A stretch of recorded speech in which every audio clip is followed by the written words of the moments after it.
Thank you, Mr. Chairman, and again, the ranking member. This amendment, I'm talking about the vaccine branding amendment. I appreciate the bipartisanship and being able to include this in the en bloc group.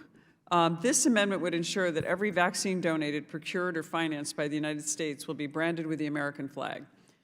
The U.S. is by far the largest donor to support efforts to combat COVID-19 around the world.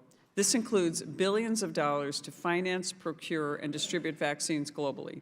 Too many people, both here and at home and abroad, are not aware of our nation's overwhelming generosity. But we cannot neglect our public diplomacy efforts because our adversaries are fully engaged.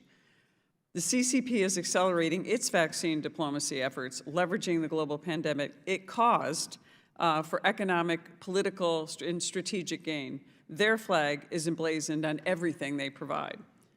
The American people deserve credit for their generosity, and those we help should know that the life-saving vaccines they're taking came from the most generous nation on earth, the United States.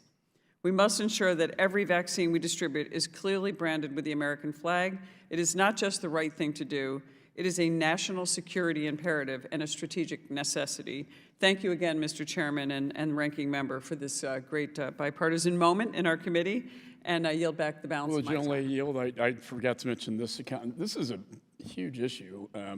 We talk about vaccine diplomacy, and we've seen across the globe, the chairman and I, the Chinese coming in to influence in the African continent, Latin American.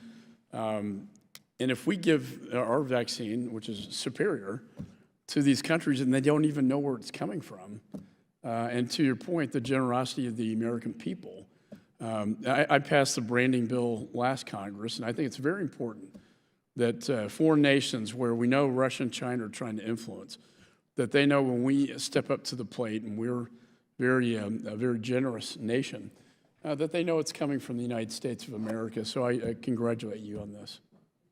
Yeah, and I'll yield back to you.